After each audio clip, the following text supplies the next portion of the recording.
How did you then come to the conclusion that woke people are mutants? There are certain accepted markers of mutation, a mental illness, obviously, physical illness, all kinds of things. And then we can look at the association between those and your political viewpoint. And what you find very consistently, they're basically born traitors. It allows them to collaborate with outsiders and thus attain social status over their own group. Did you say David Duke was a pleasant guy, a good guy? He came across as perfectly pleasant to talk to. But this is a guy that headed up people walking around with white hats that were going and lynching black men. I'm not aware that he was in charge when they were doing that. My issue is with certain different religions and cultures, ethnicities, that hasn't, as far as I've seen, seemed to be any kind of problem at all. Oh, well, you've had white flight from huge areas of northern England. People are showing how they feel about it. They're showing how they feel about the religious side. No, I don't think it's to do with religion. I think, I don't know, but I bet there are studies showing, these things you can show the opposite as well. But if you don't know, then it seems vain to comment on it. Do you feel less comfortable with people of different races? Edward Dutton, welcome to the show. What's your background? Tell me a bit about your background. My background?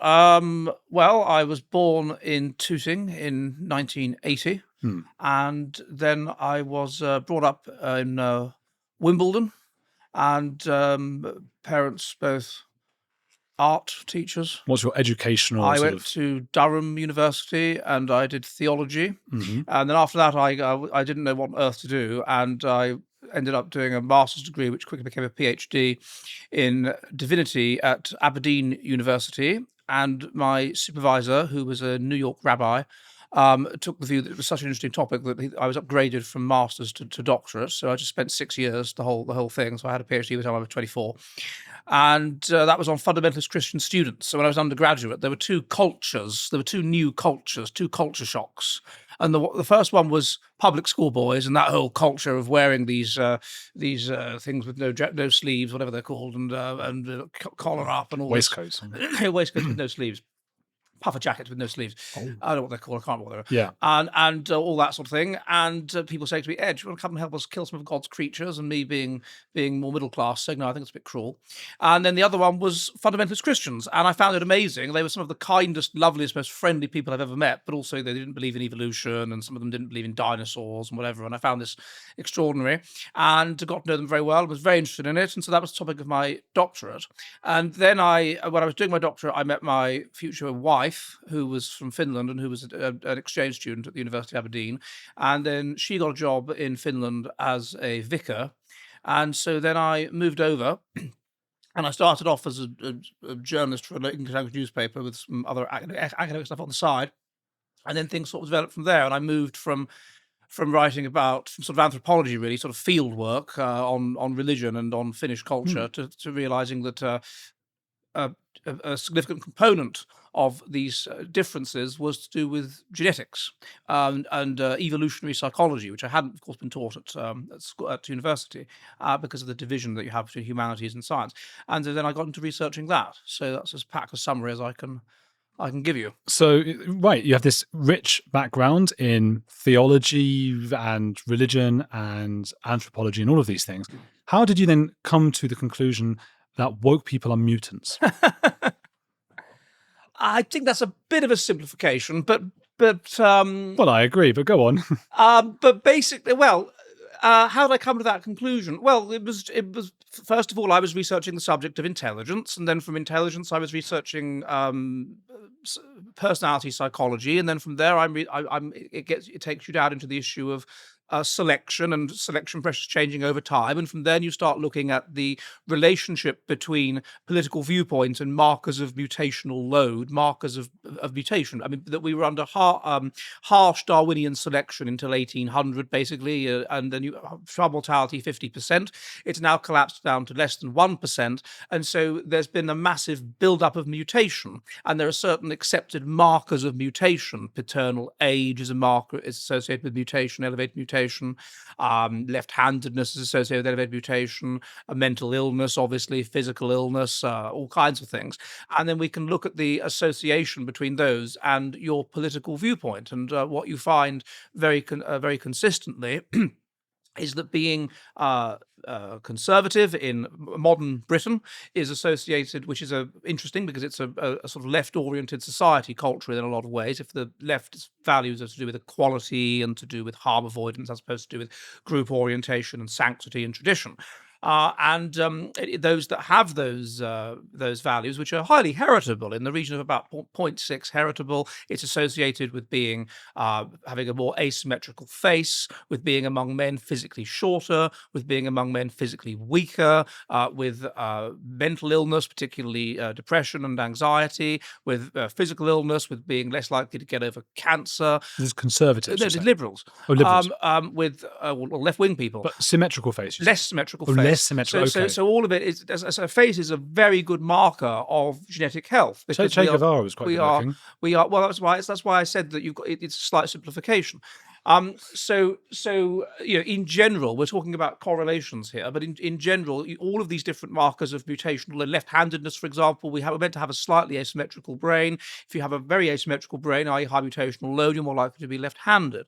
And so all of these different markers of mutation all intercorrelate into a sort of a general fitness factor of mental and physical health. And overall, left-wing people in our society are lower in that factor than right-wing people. Now, of course, in any society, it's in a complex society, you're evolved to very specific niches, and you're going to get some people, even within a complex society, who are as individualists, who are high in dark triad traits. Because one of the things that's correlated with leftism is narcissism and Machiavellianism. Now, you're going to get some people that are high in those traits that are genetically healthy. You're always going to because we're only talking about correlations. So by definition, there's going to be some people that don't fit within a correlation of whatever 0.5. But B, because, for example, what is a genius? A genius is group selected. A genius comes up with an invention which helps to push the society forward and allow the society to dominate other societies. And so it becomes useful for the society to have an optimum low number of geniuses. Geniuses outlier high intelligence combined with basically subclinical psychopathic traits. And so you're always going to get some people that are individualists that are, and even that are mentally ill, because there's some evidence that a certain optimum level of mental illness is associated with genius. You're going to get some people that are basically genetically healthy, really, but have these kinds of traits. And perhaps Che Guevara is an example. I don't know, who are individually oriented. But overall, that's what I found, that what you call woke people are elevated, in many cases, among the female ones, very strongly elevated in markers of mutational load, particularly mental illness, whereas conservatives are mentally stable, compared to leftists, I mean, mentally stable, physically healthy, and on average just low in mutational load. Immigration's on everyone's minds at the moment. There's a recent poll that showed that the majority of people in the US actually support deportation of undocumented immigrants. But I want to look at how this story was actually portrayed using ground news. I really believe in what they're doing, so I actually reached out to them and went out to New York to meet them. They're a really great team, and it's a really good project. Their app and website gathers news from all over the world and political spectrum in one place. You can check them out at ground.news/Andrew. So on the poll of the US majority supporting deportation of undocumented immigrants, I can see 25 articles that have been published on this. Interestingly, only 2 of these sources are coming from left-leaning publications, meaning if you tend to get your information from those sources, there's a chance you have never even heard of the story. Ground News even goes out of their way to highlight these kinds of stories on their blind spot feed that processes hundreds of stories a day that are being over or underreported in the media. My biggest concern is that algorithms today are creating information bubbles, so we don't even hear what the other side is saying. Ground News combats this by going out of their way to show all sides. I'm proud to promote this platform and encourage you to do the same by going to ground.news/Andrew. Get 40% off unlimited access, which is what I use if you subscribe through my link. Ground News is subscriber funded, and supporting them supports my work. How repeatable are these studies? Are they ones that you've carried out? No, they're not. They're not ones I've carried out. Many of them have been repeated, and they have found the same thing many times, to the extent that we have now meta-analyses of this. We on many, many measures. Okay, on some of them, for example, there's one I carried out where I found a correlation between being an atheist and being left-handed. It was a weak correlation that hasn't yet been replicated. But in other ones, for example, what I mentioned about illness, mental illness, particularly mental illness, it's hugely replicated. It's clearly the case that left-wing people in contemporary Western societies are elevated in mutational load compared to right-wing people. Do you think it could be a cause and correlation thing here? Because people who have got mental illnesses and sort of perceived weaknesses in society might be more inclined to go towards leftist policies that could help them. It's possible, but then on the other hand, if you, some of this research will look sort of only at quite middle class, wealthy people, and even more students, so. for example. Well, students who've got a mental illness or whatever, it's a way of getting attention, virtue signaling. Yes, it is. It is. That may be the case, but then on the other hand, there is evidence that the sort of at a genetic level that there is a correlation between mental illness and the kind of traits that would make you selfish, that would make you individualistic.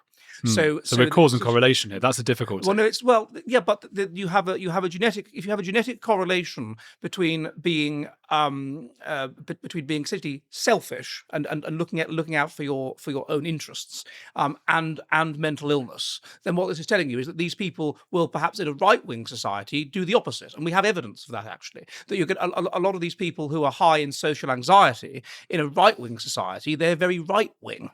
Such as where? Such as England, say England in the 50s, or perhaps Russia now. The way if you are high in mental instability, then one of the ways you can deal with that is by telling yourself that you are perfect and you are wonderful and you are great, kind of narcissism essentially, which correlates with being left wing, or Machiavellianism. If you perceive the world as a frightening, difficult place, then you'll want to take power over it and take control. But if that's also associated with other negative feelings, such as that you feel that you're weak, basically, that you're physically weak or short, or just negative feelings that you'll lose a fight, that you're scared, then the way that you can play for status in that context is to virtue signal rather than have a fair fight. And there's a number of, or to purity signal.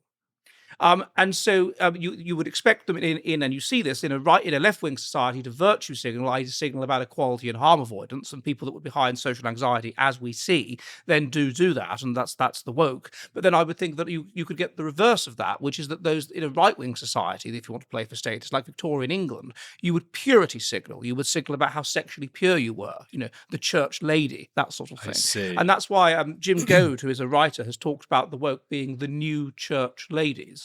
They are basically the same kind of people. So you're going to get some people that are very, very anti-authority, and in that sense left-wing, in any society, even in a left-wing one. And those people will be a problem even for the left-wing society. Perhaps someone like Jeremy Corbyn or Piers Corbyn or something is an example of that. And these are not part of the woke mutants. I wouldn't have thought so. No, I think that a lot of the woke, most of them are people who would be probably potentially, possibly uber right-wing in a very right-wing society. Okay. They would be uber Nazis in Nazi Germany, uber communists, but you're going to get some, that would be the woke mutants, i.e. that would be just very, very individually oriented, to do individually oriented values, that is to say equality and harm avoidance, and that's how they would gain status. Wow. Okay, because you're quite a fast talker and you use quite highbrow language, I want to see if I can layperson mirror what you've said, and you can tell me if I've gotten it right. Is that fair? I suppose so. I wasn't aware that I was talking particularly quickly. I think you speak academically, and I just want to make. I think 50% of the audience will be right with you, and 50% will be going, So I didn't mean that. You're not insulted, are you? No, insulted? no. You should be complimented. Perhaps. You speak on a higher. I like to feel that I can talk in such a way that the man on the Clapham omnibus can understand. What's that Rudyard Kipling with?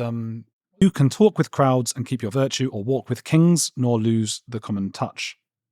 Answer to your question, though, with regard to the cause and effect situation. You're thinking about it now. I got you thinking. Well, I am. Well, no interviewer has yet had you thinking so that's much. entirely untrue. Many interviewers have had me thinking. But with regard to that question, Yes. the point is that he's quite right that if a person is, let's say, physically ugly and short and weak, then they might identify with those who are likewise, and therefore be moved towards leftist policies, or indeed realize that a society that is based around strength and power and whatever is not in their interest. But on the other hand, that's true. I didn't deny that was the case. But on the other hand, there is a very strong genetic component to having those kinds of views, to having left-wing or right-wing views of about 60%.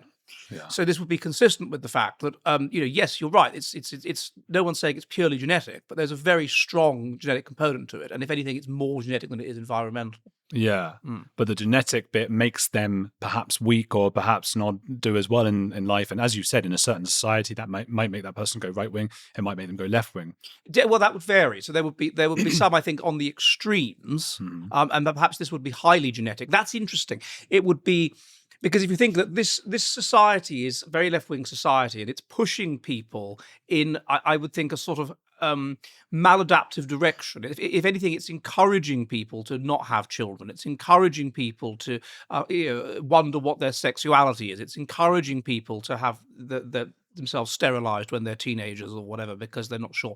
It's encouraging people to not have children for the good of the environment. That's what a significant vocal group within the culture that didn't used to be as vocal is encouraging us to do. And the result of that would be that the people that would be resistant to that would be the people that were conservative for highly genetic reasons.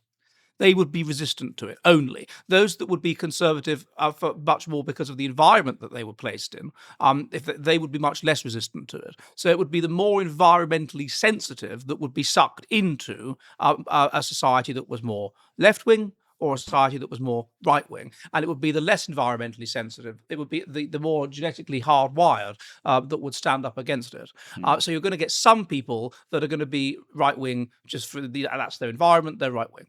And you're going to get some people that are left-wing. Well, that's their environment. They're conformists. They're left-wing. And you're going to get some people that are left-wing for strongly genetic. But overall, the difference is genetic, is genetically mediated psychologically.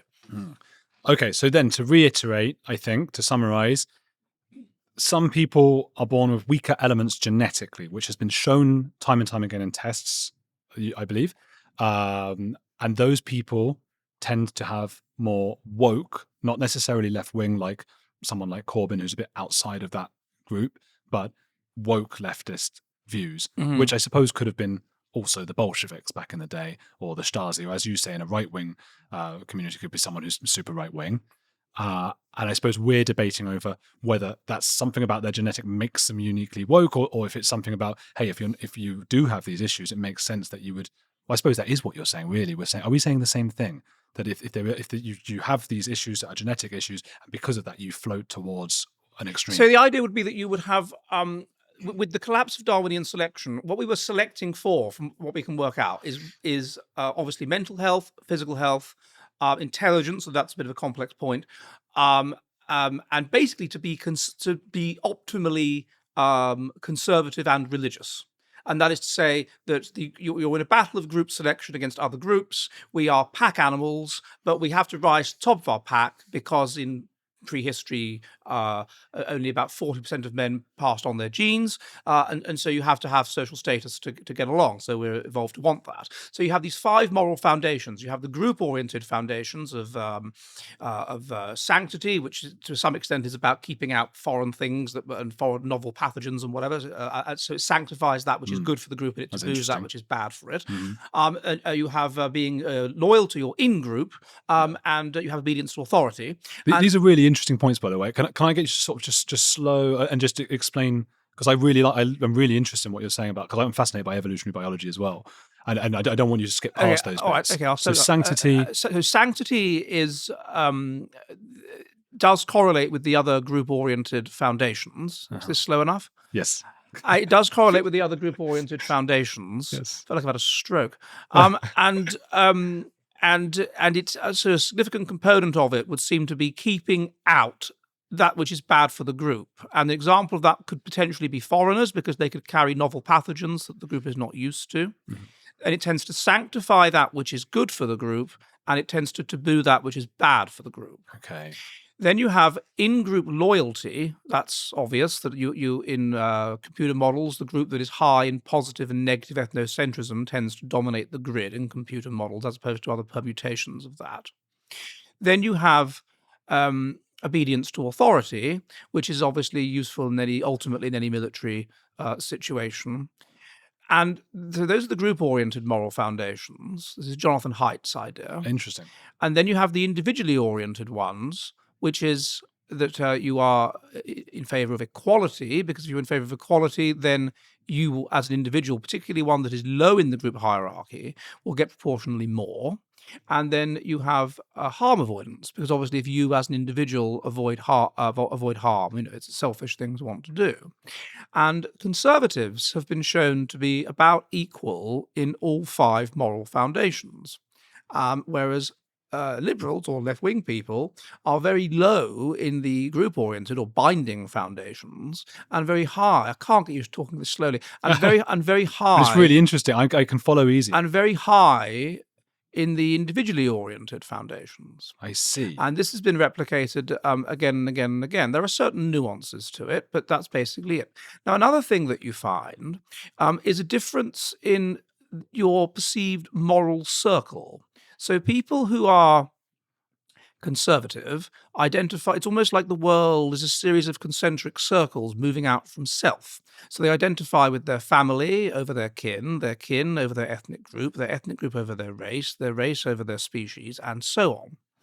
That's not the case with left-wing people. They identify perhaps with a different social class over their own, a different ethnic group over their own, a different race over their own. Now, this, of course, means that you could argue that they're basically born traitors.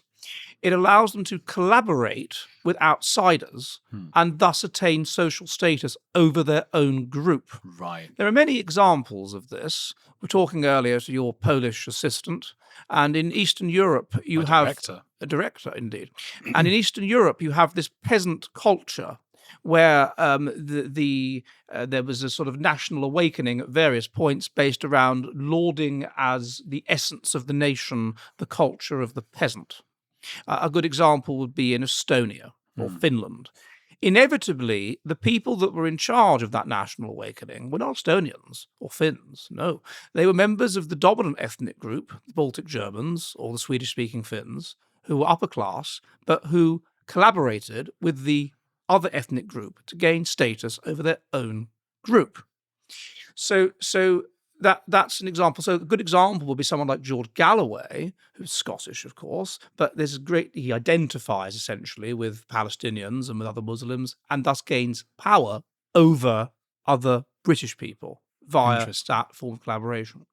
So this is the difference. Now, what this would mean if we had been selecting very strongly for this interrelated, pleiotropically related. So when things are selected for in evolution, they become bound together.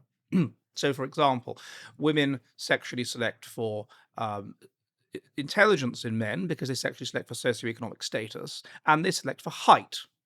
The result is there is a weak correlation, genetic correlation, among men between height and intelligence. Now, taller men are on average a bit more intelligent. Is that right? Yes. And I'm taller than you, but you're significantly more intelligent than me. I don't know about that. I don't know about the intelligence thing. I mean, you are about 5'11". But I'm 6'4". You're not 6'4". Yes. Are you? How tall are you? 5'9", I thought. Well, I was last measured when I was 14. Right. I thought I was 5'9". Yeah, I'm 6'4". Are you? Yeah. God. And it must be extremely intelligent. Very bad for your heart. Is it? For God's sake, don't tell me that. I'm obsessed. The more for every inch over 5'8", the more likely you'd have a heart attack. Oh, don't! I'm gonna be. It's gonna have me. I'd watch out if I were you. In your 50s. Oh, bloody hell! Dying in traditional English fashion, massive heart attack at 57 away from the pub. Oh my God! I need some water. Conked out. This is scary. Wait, I want to just talk about some of the things you said. Okay, so firstly, I suppose. There are some countries, such as Argentina, I know, where the nationalists are leftist. The left is very nationalistic about themselves, so they would be keeping out other people, right? There's a lot of countries where the left is the nationalistic side, and the right is not. The right wants to branch out and open to. Oh, I see what you mean. Yeah. I mean, let's look at that. But if you don't mind, let me just finish my point. Sure, which was that. I'm going to have a heart attack. Oh, well, no. We should get a bit of paper ready and make notes in case we lose our train of thought. Yes. But so this means that what we were basically selecting for was conservatism. And that's as defined in the way I just did. Tall. You said last thing you said was tall Yeah, and well, I was intelligence. just telling you about player-to-pick relationships. I'm just trying to see how you get to player-to-pick relationships. So conservatism is therefore associated with genetic health, mental health, physical health, whatever, right? So that's what we were selecting for, essentially that mode of thinking.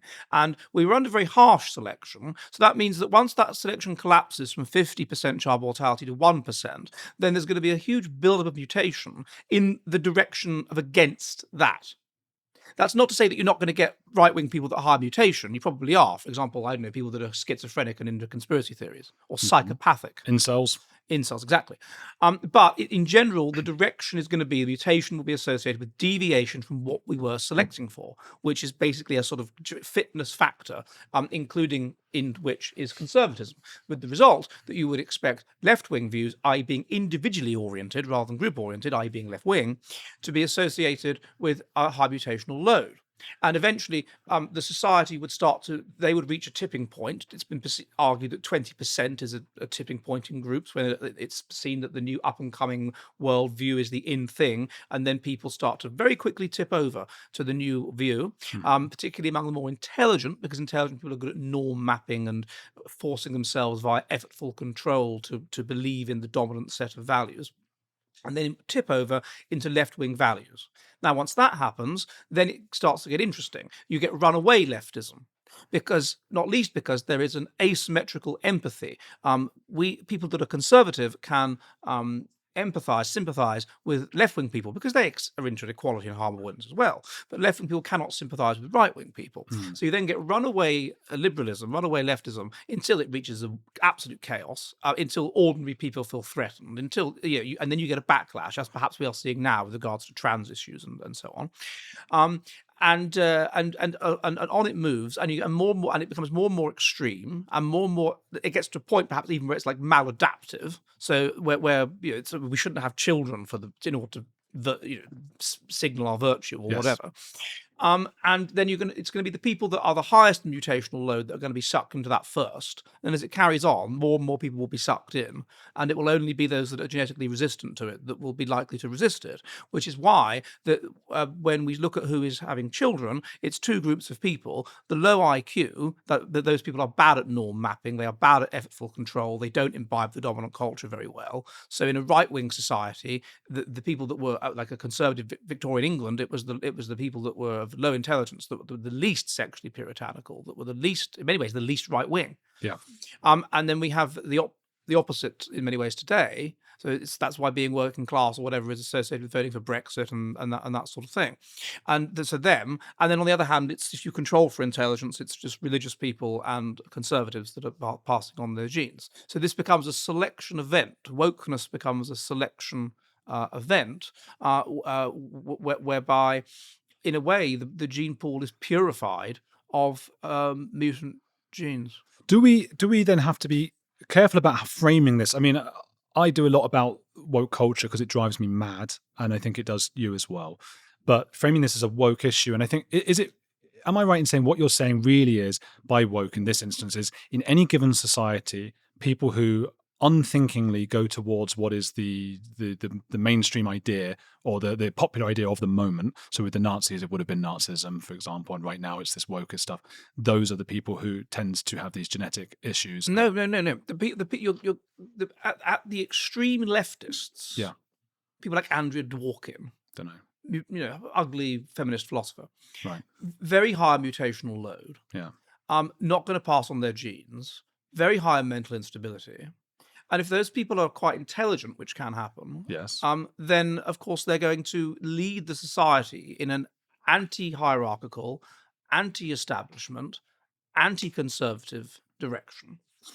They're going to alter the discourse and suck in other people. And often the ones that will be lower in mutational load will be more resistant to being sucked in.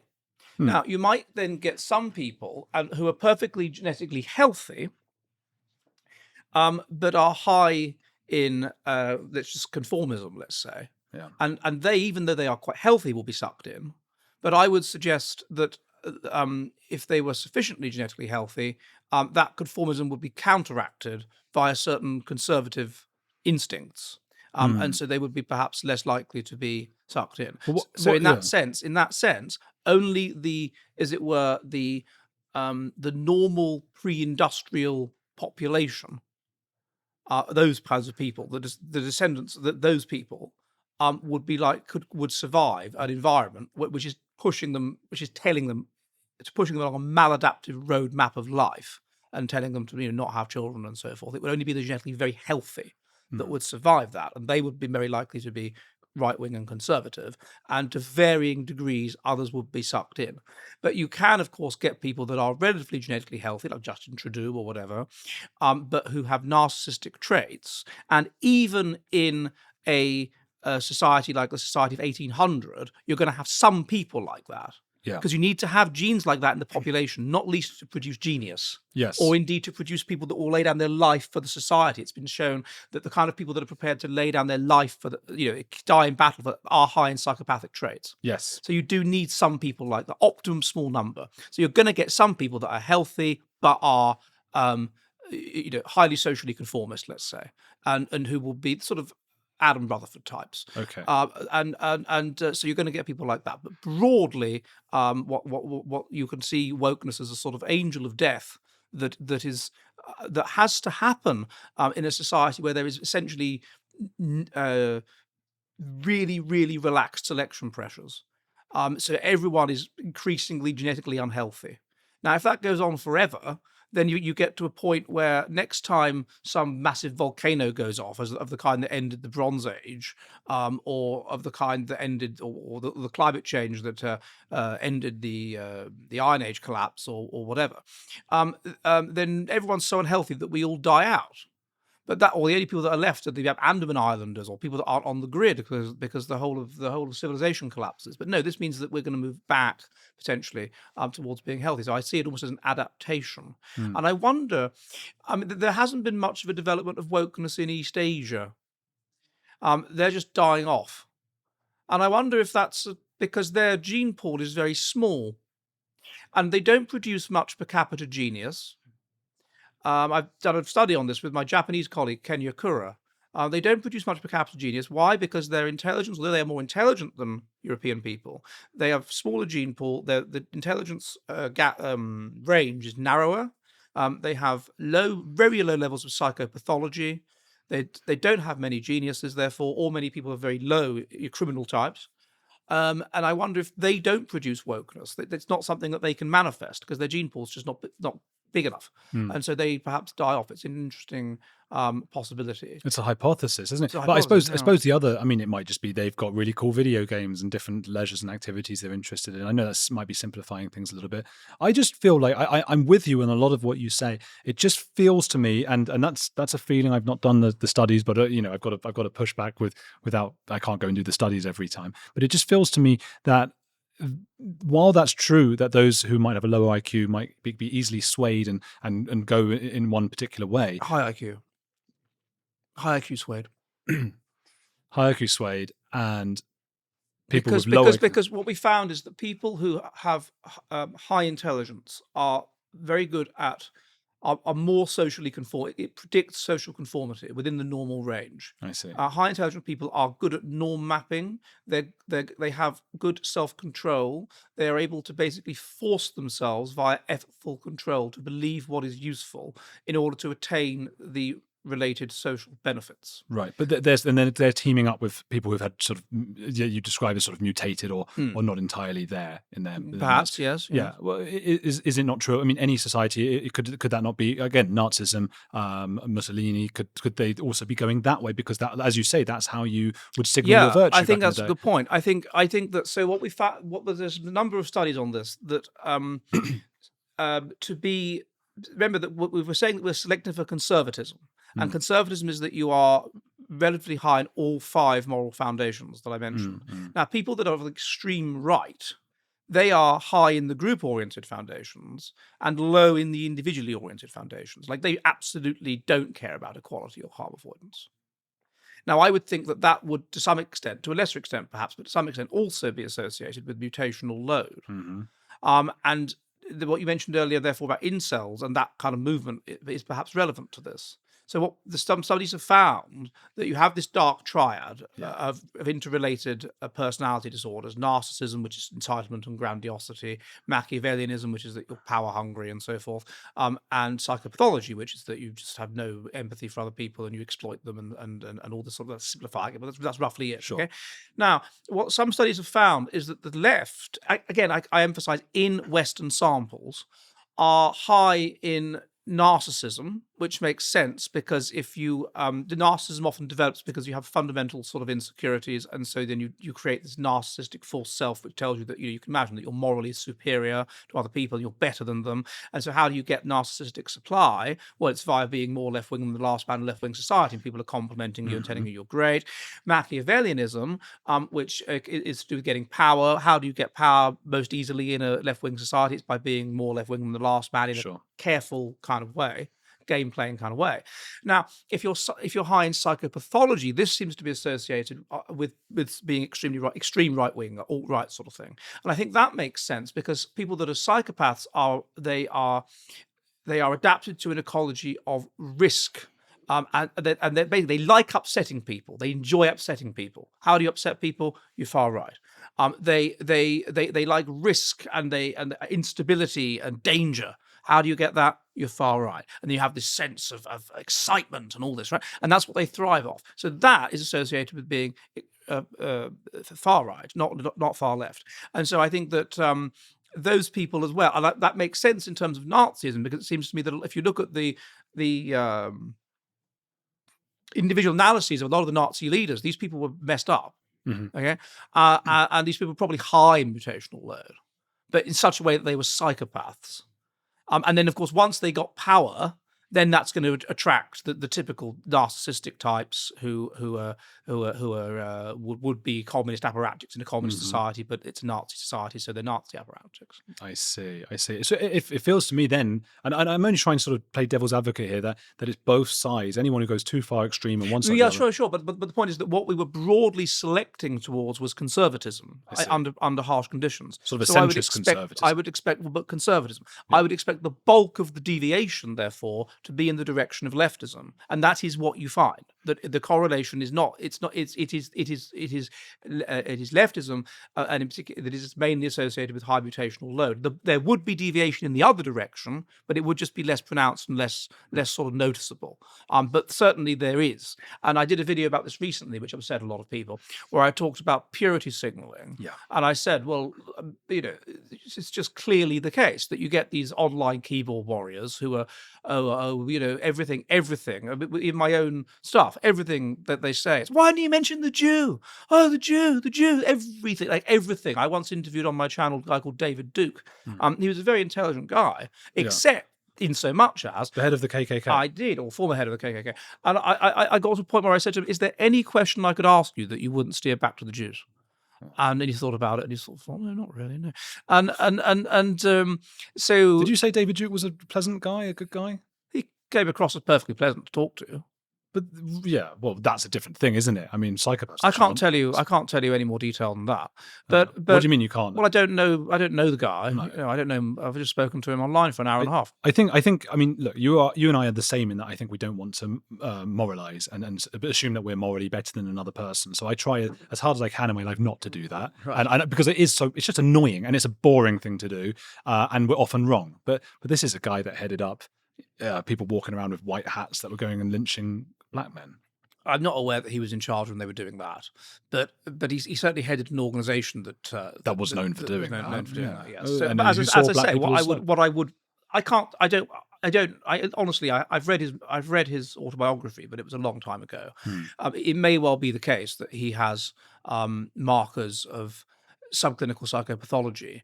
Indeed, the research by Felix Post, he did a study on, and it was called Creativity and Psychopathology, a study of 291 great men, and he found that among those that are highly accomplished, there are very high levels of psychopathology and markers of psychopathology, and that's what you would expect, because if you people find this difficult to comprehend.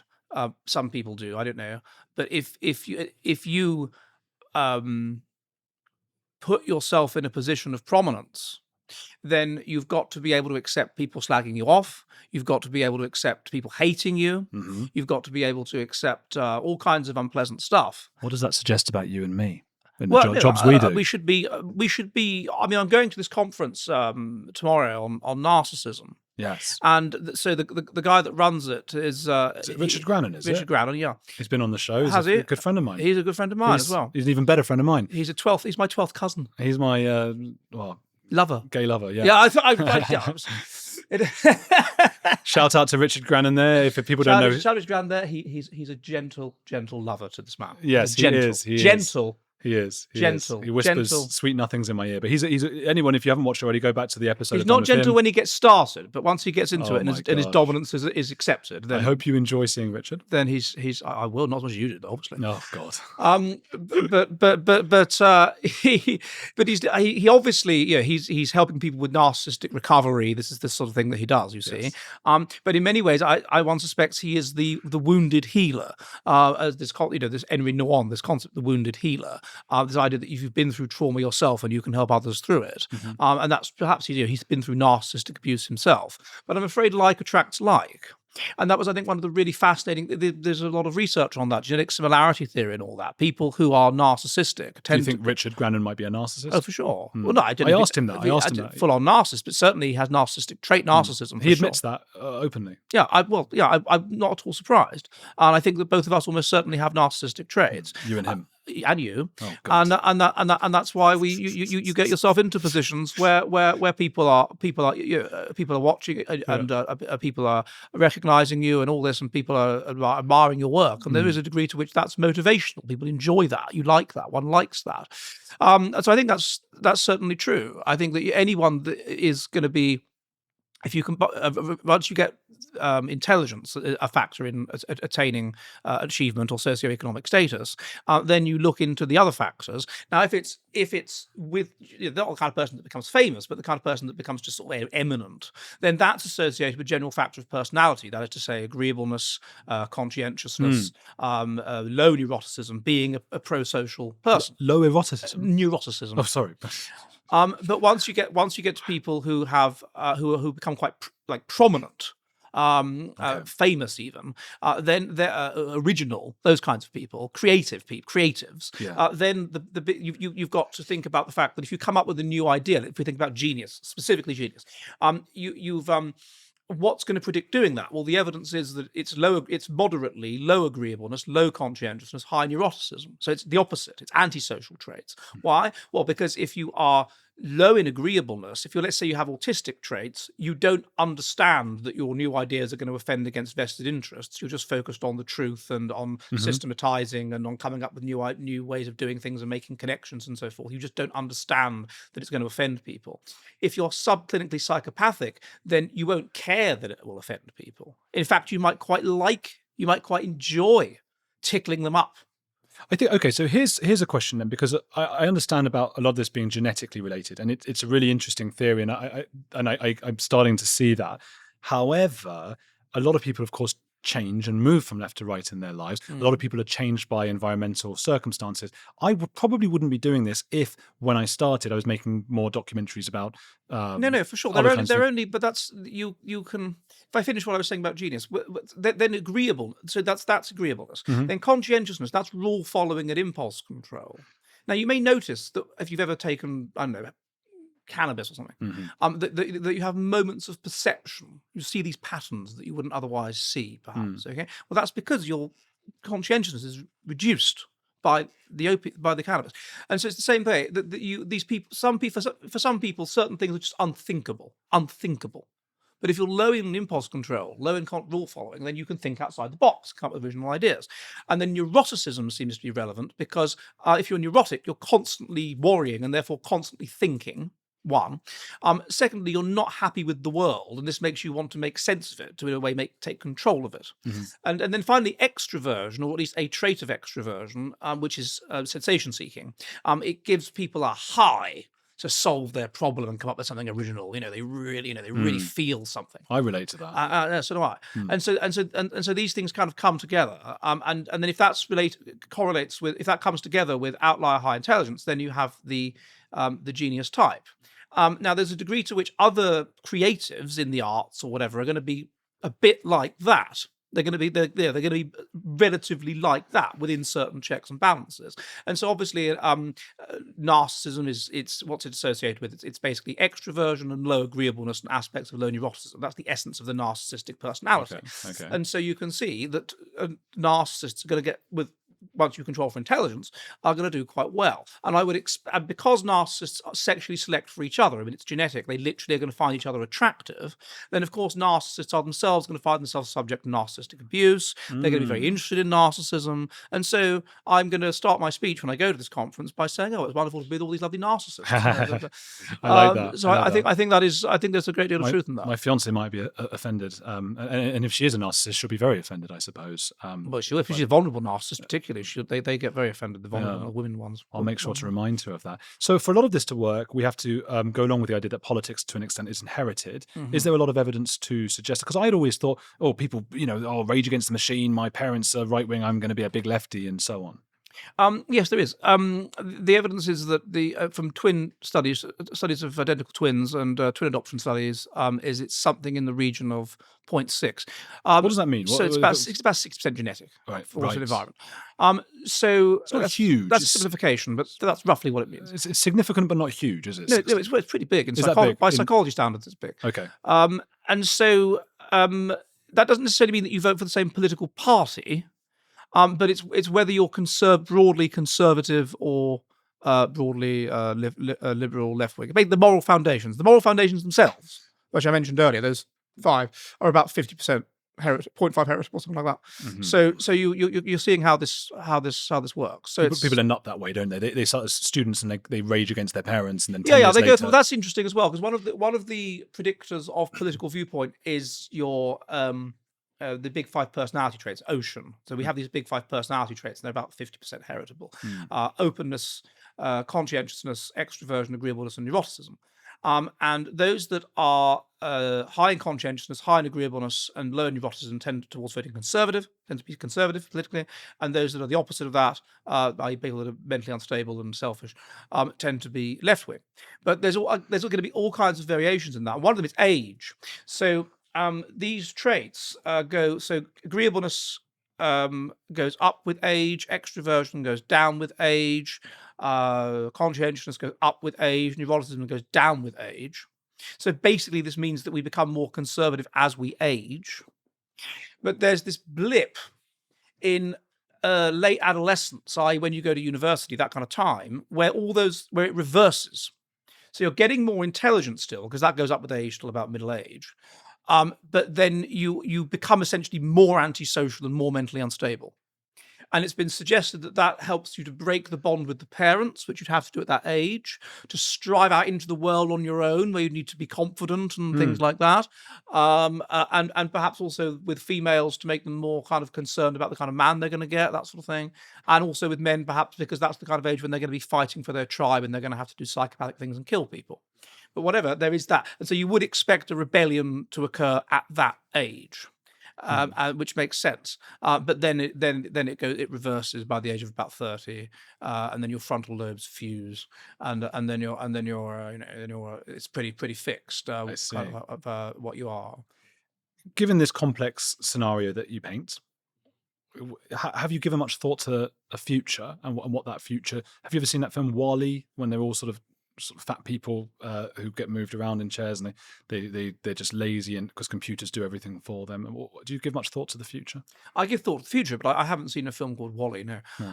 It's like Wall and then -E, and it's a computer. It's a beautiful film. It sounds very interesting. It's a beautiful film. I've seen the film Idiocracy. WALL-E's a bit higher brow than the kind of films you tend to watch. Than I tend to watch. I don't know. I'm joking, as that I'm paying you back for your dismissive tone of WALL-E. Well, I don't know. I'd happily. I don't watch many. I don't really like watching made up stuff, to be honest. But Idiocracy is another example. Yes, I only watched that because people kept saying, "So what you're saying is the future will be like Idiocracy," and I was like, "What is this film Idiocracy?" So I eventually managed to find it online and watched it. You should explain for those who don't. Idiocracy is a film about it's set 500 years in the future, and everyone's got low IQ, and essentially that's it. Apart from 2 people that have somehow ended up in a time machine. I can't remember the details, and they end up in the future. But basically, what's happening is intelligence is declining, but among the more intelligent, among Europeans, among white people, the religiousness predicts fertility among the more intelligent, and conservatism predicts fertility. So the result of that is that I would expect eventually a flip as the liberal intelligent die off. I would expect a flip back towards conservatism. But I think for that reason, and also because society is going to break down as we become less intelligent, and so then conditions will be harsher, and this makes people more instinctive. And when people are more instinctive, they become more religious and they become more ethnocentric. And these are elements of conservatism. Uh, I think that so this conservative revival, to the extent it happens, will happen in a context of decline. And I expect also what you get in the winter of civilization, as which we are moving into, and what you get if IQ goes down, is lower trust, and then the breakup of large polities into smaller polities of more related people. And so you would expect people that were intelligent and religious, let's say, to find each other and to sort of flee and set up a sort of neo-Byzantiums, as I call them. And the same thing that happened with Rome. With Rome, Rome never completely died out. It just shrank. Civilization shrank and shrank and shrank until all you had left was Byzantium, and that's where it kind of held out until the fall of Byzantium, when it moved back towards the west. And so I would expect something perhaps potentially similar to happen again. The only issue that makes it slightly more complicated is the rise of AI, which I suspect to be a kind of industrial revolution level change that's really going to change things. And in that regard, I would think that to the extent that AI is able to cause people to just sort of plug themselves into a kind of Vanilla Sky. Yes. Into a kind of Vanilla Sky machine where they can just live in a fantasy. It's going to be the more religious types that are going to reject that, and therefore carry on having actual children. But so that makes it slightly more difficult to speculate on. But what that could mean, though, is that in terms of, so I would expect society to collapse back, conditions to get harsher, child mortality to go up, and so on. And then we would go back to a base level of health and just carry on. But what that could mean is that if that goes in a certain direction, is it could mean that we continue, because fertility is negatively associated with health at the moment. People that are genetically unhealthy are having more children than the genetically healthy. And this is mediated by the fact that intelligence is associated with genetic health. And so intelligence means people don't have children. And so we're literally selecting for poor health. And if that carried on and on, then eventually we could get to a point where we're so unhealthy that when some disaster happens, then nobody survives. You know, when the machine is we're all plugged into. You know that E.M. Foster short story, "The Machine Died." You know that sort. No. Yes. I want to do that thing where I say yes anyway. Just say yes. People say that about 1984. That's the book that most people say they've read when they haven't. I have read it. Yeah. Have you read it? You would say that. Yes, I have read it. Have you read A Brave New World? Yes, I have read it. I haven't read that. But would you not, in polite society, if someone said if you read Brave New World, would you just sort of nod along, mate? I just said no, I've not read it. A lot of people would nod along. I started reading it. I found it boring. I stopped reading it. I found it more enjoyable than 1984. Really? And a bit easier to read, actually, more of a page turner. It was easier to read, but I just found it too kind of wacky when I tried to read it. Admittedly, I was about 16 at the time. So I never read it. Give it another go and watch Wally. I read recently, I was on holiday in Albania last summer, and I read all of the prologues from the Canterbury Tales. Oh, how dull. No, that was really interesting. Come now. No, that was really interesting. There was one where they meet other people on the hill, and they come over and they have an argument about Lollardy and stuff. The ending was rubbish, though. It wasn't a good ending. The ending was just praying. If I'd have been the publisher of that, I'd have said to Chaucer, mate, look, it's very interesting what you've done, but this ending. Yeah, it's usually sex in a tree or something, isn't it? It would be the kind of ending, or a cliffhanger. Yeah, or on the edge of a cliff. Sex on the edge of a cliff. Yeah, I didn't like it. You can't have sex on all of them. You can't have. Well, there was sex in the Miller's Tale. Right? Yeah, he's sex and trees and things. Kisses that one on the arse, isn't he? I can't. And in those days, they wouldn't have been very clean. No, the bottoms. It wouldn't have been clean. Nowadays, though, fill your boots. Wouldn't have been like in porn films. No. Anal bleaching. Yes. None of that. Might have to take that word out. Yeah.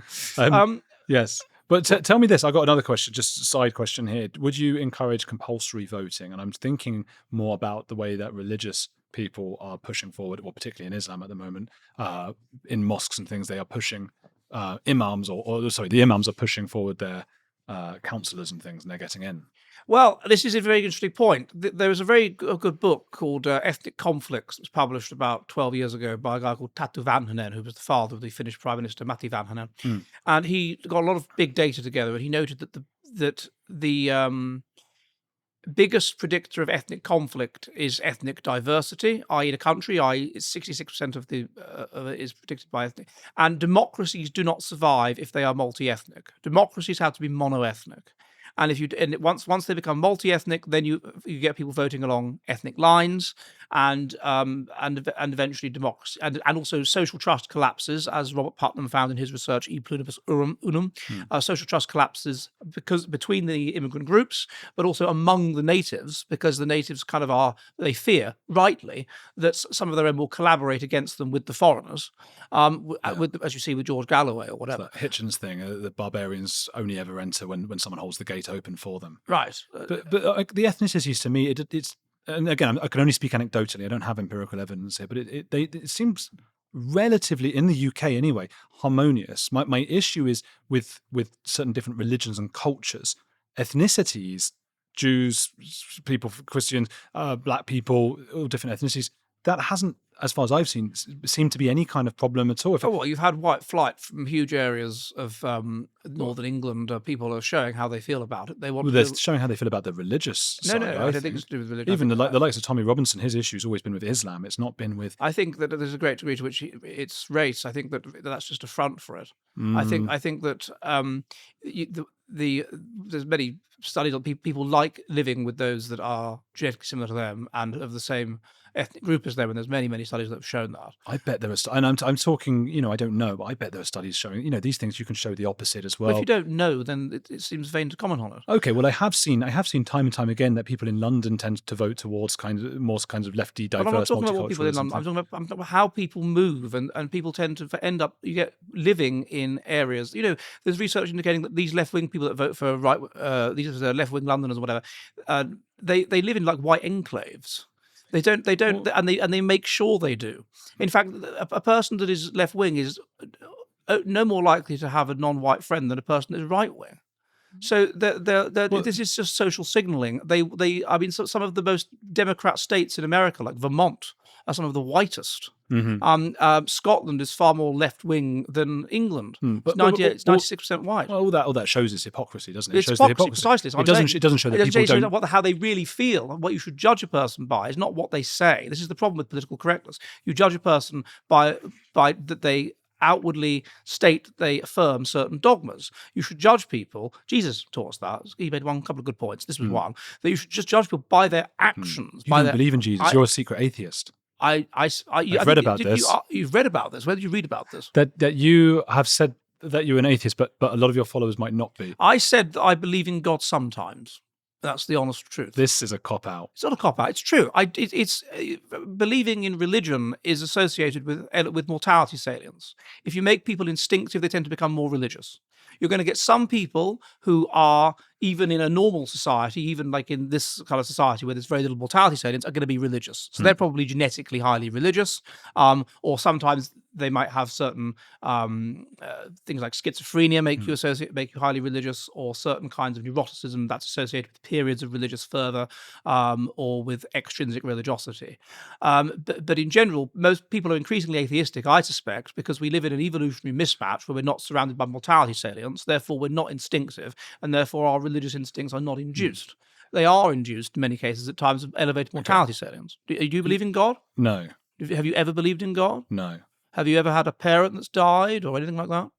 Not so close to me. No, not like that. Well, but I bet when one of them does or might do. I don't think so. As they say, there are no atheists in foxholes. So we'd have to see. I don't believe that though. I mean, Hitchens is an example. He was in a foxhole in the sense that he was dying of throat cancer, and he never once repented, so to speak. And even so, there's no argument for God that you're in a desperate situation. So but he may be an outlier. I mean, he was almost certainly a psychopath. God, Hitchens. Although, if you read some of the Old Testament, I mean, Ed, do you? Well, yes. Do you feel less comfortable with people of different races? Would you say? Certainly not individually. No. not individually? Well, I think that it's natural, and it's just, I'm afraid it's just the way it is, that people like being in their evolutionary match, and their evolutionary match is to be around people that are similar to them. There were studies that indicated that when you are shown photographs of people of your own ethnicity who are strangers, then right, fine. Then if you compare that to showing you photographs of people of a different ethnicity that are strangers, it activates your amygdala, it activates this primitive part of the brain that's associated with fight and fright and flight. So this is a fact that people are more comfortable with people of their own ethnic group. This is just true. Is it not a case where we could, of maybe perhaps we should fight biology in that sense, and to have a fairer society? Well, I don't know that it makes it fairer. I think that you have to be realistic about biology. You can't fight. These are. Well, you can. So you might want to just go masturbate in the corner somewhere biologically, right? But in society, that's probably not good if everybody does that, and so you hopefully behave. Well, that may be the case, but certainly, on an individual level, I make a point of treating everybody the same. And I know that the research indicates that leftists actually don't do that. They alter how they talk with black people, let's say, because ultimately they think that they have lower IQ, and they think that, and they talk down to them. Now, one of the things that happened to me when I was in America, which was quite interesting, I can't remember whether I mentioned this to you when you were on my show, but I was in Detroit, and I was interviewing all these various black people, and one of them actually commented that no white person. I asked him directly about things like race difference and intelligence and whatever, and he said to me that a white person never talked to him like this before. And I was like, "What do you mean?" And he's like, "Well, I'm just talking to him, directly, bluntly, normally white people they don't do that." But I agree with you. I mean, you're being patronised by them. You're being critical of the patronising woke way of talking to different minorities, and I totally agree with you on that. I don't like this idea at all. I mean, I'm wary of sounding naive, because I don't have the empirical evidence and these things. So I am wary of that, but I don't like this idea at all. And I feel like it's something, if that is the case, I mean, really what you're saying is unconscious bias. The sort of woke unconscious bias is very real. And I just think, well, maybe so, because I do believe we have biases. People are adapted to be with people that are similar to themselves, yeah. And you can see, even as a foreigner in Finland, I'm aware of it. Yeah, but that's not a different skin color or anything. That's different culture, different history. Different culture, but there's a certain different look. They know I'm not one of them. I see. I've been in cafes in Finland, in the areas where there's a Swedish minority, and I'm with other Finns, and the waitress speaks to them all, asks them what they want in Finnish, and then turns to me and asks in Swedish. I see.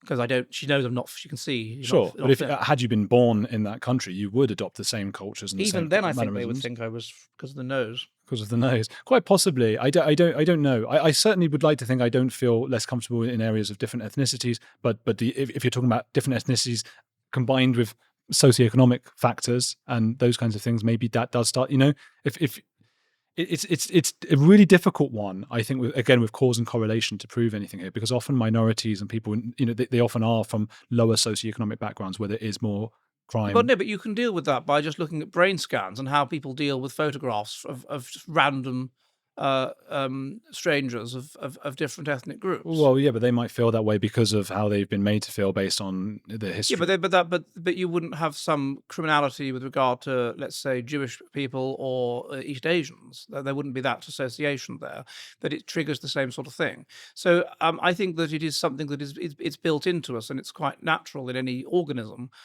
to select for those that are. I'm not saying natural is good. I'm just saying it's the way it is.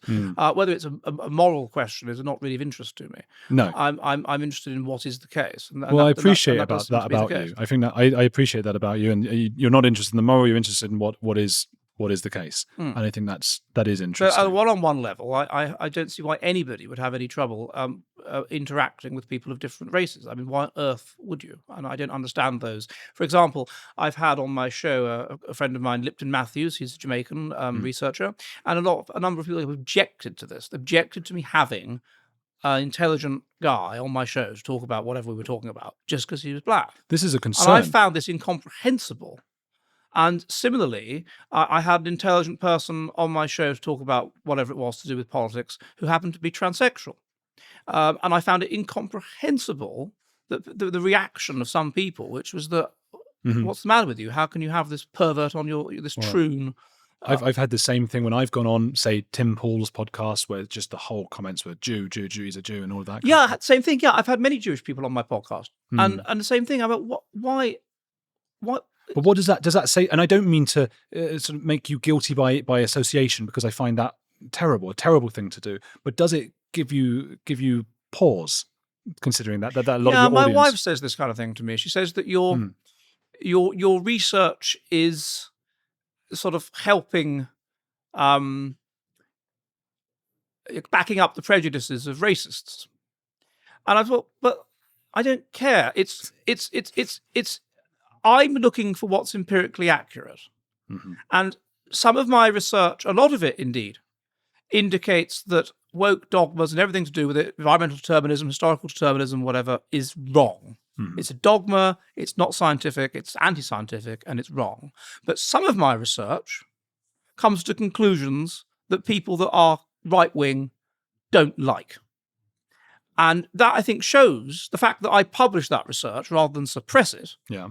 Shows that I am intellectually honest. So if people got very upset with me that I said that the research indicates that Ashkenazi Jewish people have an average IQ in America have an average IQ of 112. They are. Is that high? That's very high. Okay. As an average IQ, it's the most. And I think I'm even high for Ashkenazi Jews. You may well be. Well, yeah. If it's 112, then that would be the average IQ of like a school teacher. So if you're higher than that, so you can see that, and that seems to me to be just it's fact.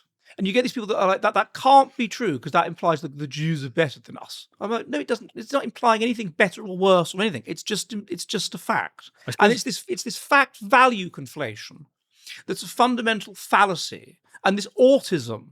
I had it the other day when I was on Richard's podcast and I was stating various facts about things. And this woman said, "Oh, I don't know. I mean, saying that women are less logical than men, I mean, that's not very reasonable, is it? I mean, you've got to take into account that if you say things that's going to hurt people's feelings. So, I mean, that's not a very reasoned or logical point to make." I was like, "You're saying it's not logical for me to say that because it hurts people's feelings. You're just proving my point about the logic." Prove the point. So I think that I don't care about that, and that's what I was saying. Perhaps earlier we were talking about subclinical psychopathology. Okay. Now I don't care. Here's the issue that you and I shouldn't have to care. Well, I'm making you care. No, look, here's the issue that you and I both face here is we do have, whether we like it or not, some quite right-wing or quite not so nice people following us and love bombing us. And we know from study, here's some studies I do know about, is that beliefs aren't really formed in the pursuit of accuracy or knowledge. We don't form our beliefs hoping to be right or whatever it might be, as much as we think we do. We form them based on the group around us and our peers and the pressure. Now, we'd both like to think that we're outside of that and above that, but we are humans and we are going to be affected by them. And that might lead us to a fact value situation where we end up making a value call over somebody like David Duke based on perhaps the history of our peers pressuring us in that sense. Well, possibly, but I like to feel that I'm relatively resistant to that. I mean, I've got a study that I'm about to publish, which shows that people that are transsexual have elevated IQ compared to people that are not. And I imagine that a lot of my followers might not like that. But I would rather sit down with a logical and reasonable leftist like Jim Flynn than a person who agrees with me for all the wrong reasons. I think that's a great point. I've got one more question to ask you, but first tell us where people can go and follow you and your fact-based stuff. The Jolly Heretic, which is on YouTube, and thejollyheretic.com, which is where I put the sort of spicier, more avant-garde stuff, which I don't put on YouTube. Yikes. And that's my Substack, where if you enjoy what I do, you could help support me for the cost of a pint of beer a month or whatever. And then I'm on Odyssey as well, and BitChute. And then my website is edwarddutton.com, where there's lists of my books and papers, and all my books, or most of my books, are available on Amazon. Yeah, thank you. And who is a heretic you admire? Yes, like my PA only told me about this question earlier. I hadn't checked the messages. Mm-hmm. So heretic, what is a heretic? Do you mean a literal heretic or metaphorical heretic? Metaphorical heretic, person that breaks the rules. Obviously, someone like Charles Darwin, I admire. He sat on his research for 20 years because he was scared of upsetting his wife and upsetting the establishment, but then he was concerned that someone else would come out with it first. So he went for it. But I do think that's rather admirable to have those thinking processes. Jim Watson, I think, is a person who expresses very heretical views in line with the person that discovered the structure of DNA. Wow. heretical views that have got him cancelled multiple times and whatever, so I admire him. And in terms of literal heretics, probably Anne Askew, who was tortured so much that her limbs came out of their sockets. The screams were heard throughout the Tower of London, made the women cry, and she still wouldn't give up the names of other Protestant heretics. And then she was burned at the stake. Wow. So that's a great and scary answer. Anne Askew, perhaps. Wow, that is fascinating. People, please do give Edward Dutton a chance. Go and look at his brilliant page, Jolly Heretic. We'll put the links below and you can check all of that out. Keep watching this channel. Hit that subscribe button if you want more of this kind of fact-based stuff, and keep watching this channel.